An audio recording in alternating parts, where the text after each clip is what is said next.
How's it going tonight, YouTube? It is Mr. Rolldaddy, and it's that time of the week again. Another Iowa football weekend means another time to do another episode of my show, Mr. Rolldaddy's Neighborhood of Sports, Iowa Football Preview Edition. So this week, it's homecoming. Iowa takes on Northwestern, and this may be a lot more of a competitive battle than you may think. I do think that there is a lot to this game and a lot that really can be put into this game by both teams. So this is not a matchup to sleep on. I think there's a lot that can come out of this.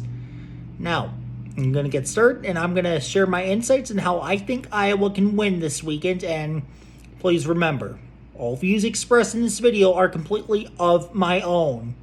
They don't represent the University of Iowa, any media outlet, the Big Ten Conference, any coach, player, student, university official, or anyone or anything else otherwise affiliated. All right, I can't believe it already. We're at week 9. Just 8 weeks ago, I was doing my first ever episode of this. So, let's get going here. Now, basic roll key for this week. Iowa cannot underestimate these guys. I mean, yes, Northwestern is 1-6. They're, I think, dead last in the Big Ten right now, but still, Iowa's got to take these guys seriously. They need to focus on this week, not anything else far ahead or further ahead. So, really, just focus on this week. Now, getting into the offense. My first offensive roll key of this week. Just do not underestimate Pat Fitzgerald's defense. I mean, look, he's a great defensive-minded head coach. He's seen some success at Northwestern for a reason. And look, Northwestern is having one of their worst years under Fitz this year.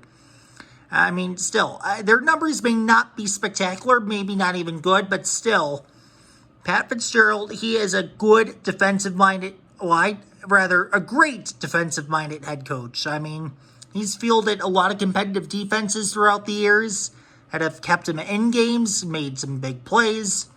And I'm really going to say Northwestern only had one really bad defensive performance this year when they allowed 42 against Wisconsin. I mean, they performed well in a lot of other games and this year, or at least well enough to keep them competitive. And look, Pat Fitzgerald, he knows how to coach his defense pretty well. So don't underestimate what this guy can do for his team on defense. Now, my second offensive roll key. The Iowa offense cannot allow this one to become a trap game. I mean, Northwestern has gotten the best of Iowa a little bit over the last couple of years. Now, when Northwestern ultimately did beat Iowa, some things I noticed, like they got the defensive pressures. They tackled well in the open field, and they were good at adjusting game plans they had, and especially in the 2020 game, because that game Iowa was up, I think it was 20-0 at halftime or sometime in the second quarter, and Northwestern ended up coming back to win, and big part was Northwestern just really made some adjustments on defense to really get them into the game. And Northwestern also created turnovers in a lot of those Iowa losses, making key and critical stops. There was an overtime game in 2017 in Evanston that I was at. Iowa got the ball second, and Northwestern just made enough stops in overtime to hold on to their win. They kept being relentless no matter what had happened. So the offense cannot allow this one to be a trap game. Can't happen. Now, a third offensive roll key. Now, I mean, they usually do find some solid guys to play on their front seven. I mean, they've had some pretty strong defensive linemen that also know how to move against those blockers. And that really has been a consistent thing with their defense most of the time. They're just really good with having strong guys up front who can just shed the blocks. And they do have a pretty good player this year.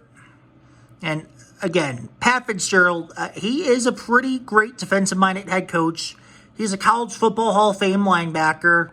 I mean, there's advantages of that for those guys.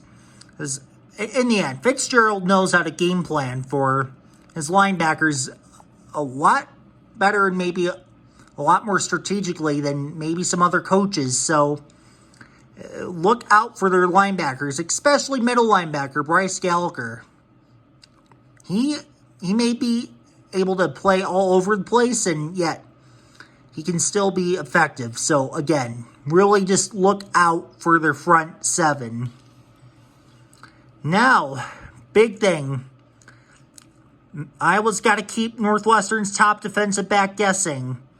So, arguably their top defensive player is Cam Mitchell. He's a versatile defensive back, and looked at his numbers, he's a very good tackler for someone on the defensive backfield. He's got some great ball skills, and he's really good at getting down to the ball carrier. All I can say is, Iowa needs to keep Cam Mitchell guessing. Do a variety of play calls, some towards his direction and some running away from his direction.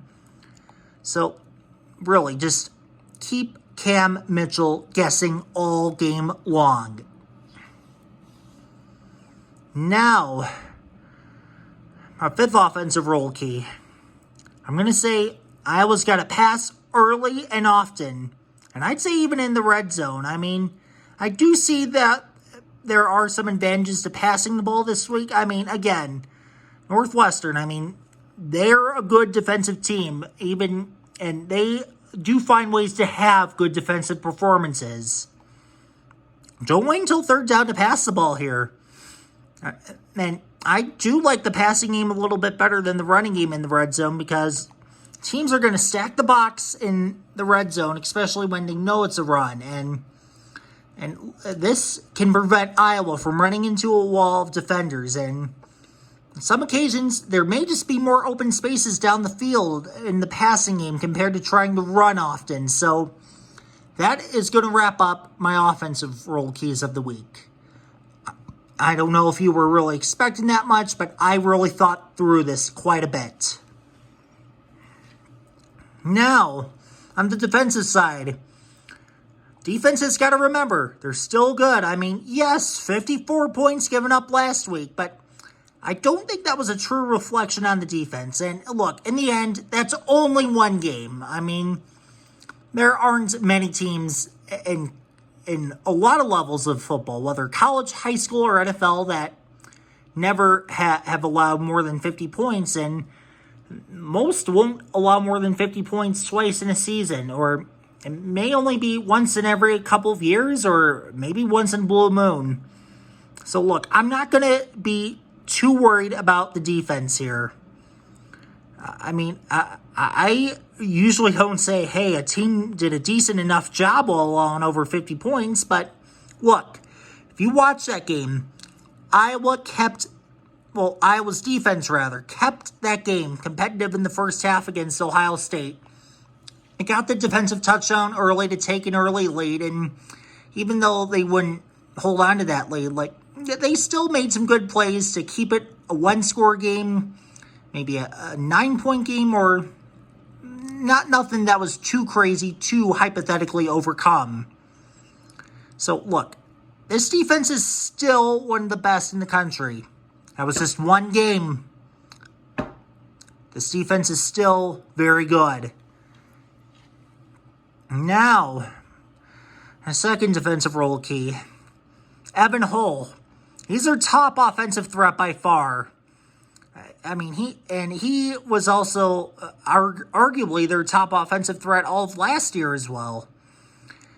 So he leads the team in rushing yards, and he is also second on the team in receiving yards, but second place in receiving yards, he's only trailing their leading receiver just by 8 receiving yards as of this point. So Iowa's defense, they've got to think of this guy as he's a top-tier points per reception fantasy football running back.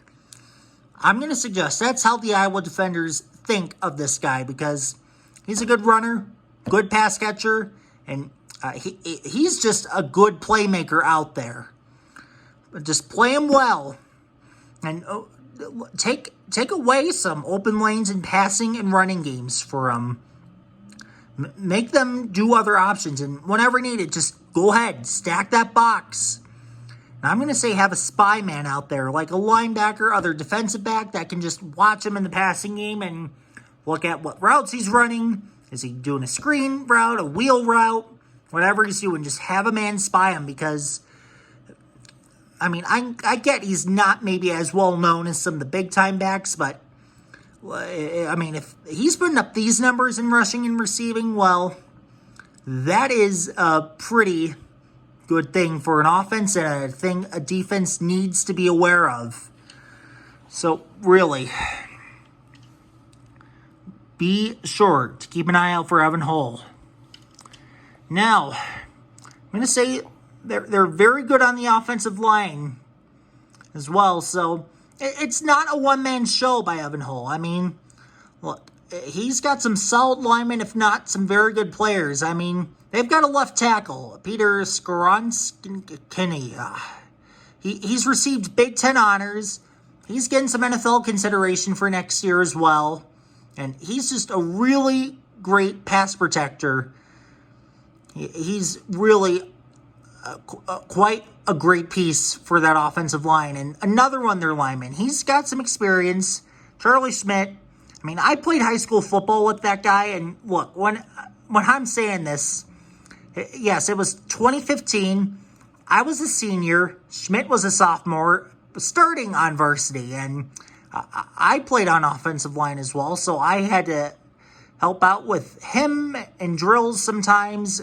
And I know how strong that man is. And look, I know he's a great player. And the big thing is, what I've heard about him is they sometimes line him up in multiple spots. And he has played, I mean, he was a tackle during my time in high school, but I've heard he's also played on the interior as well. So Iowa's defense has just got to be ready for Charlie Schmidt to be lined up at any of the 5 offensive line positions. He can play them all. Now, my 4th defensive role key. They have an experienced quarterback and wide receiver 1, Ryan Helinski. So, yes, he got nearly a full season in at University of South Carolina in 2019. But obviously he's since transferred, and he's been growing with the experiences he's been receiving as a quarterback over time. And it is, I'd say, a little bit of a big factor when you have an experienced quarterback in college football. If you have an upperclassman versus an underclassman or a first-year starter, the quarterback has some experience. And Malik Washington, he's their primary go-to receiver. I mean, he's been with Northwestern since 2019. I mean, at this point, he's got to know the system pretty well, and he's got to know how to make the plays. And then another great threat they've got on the receiving core. Well, Donnie Navarro III. I've read that he's really a great playmaker, and he's also a good part for that Northwestern offense that also has some experience. So, having some experience at quarterback and wide receiver does do a team some good. So, Iowa's just got to be ready to play towards the experience those guys have and use it to Iowa's advantage. And really, the big thing is Iowa's got to know that older guys in college football that have been with the program for a little longer, they know how to get a little more creative, and really they know how to adjust a little bit better compared to underclassmen. So they've got to be prepared for those guys to really make the adjustments that they don't see coming, because they had the experience to make those adjustments. So really, be prepared for them to do anything. All right, now, this is kind of a bizarre one, I know, but the 5th defensive role key of the week. It's Halloween weekend.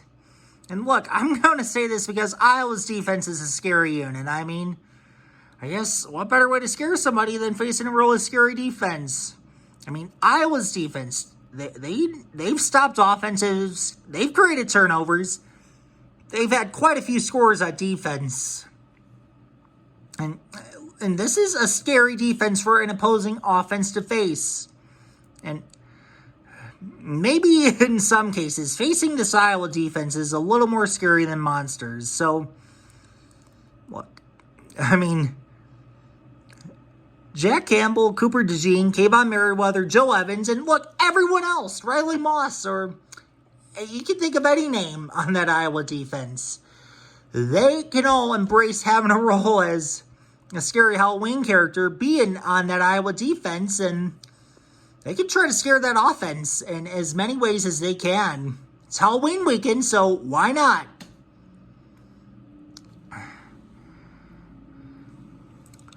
All right.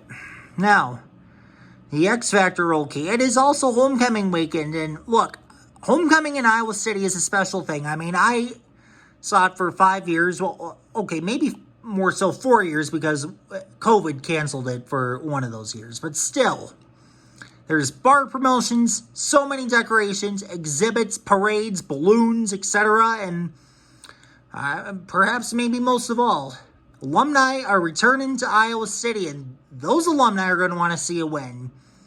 All I can say is for Iowa, just embrace the pageantry. Make it a happy homecoming.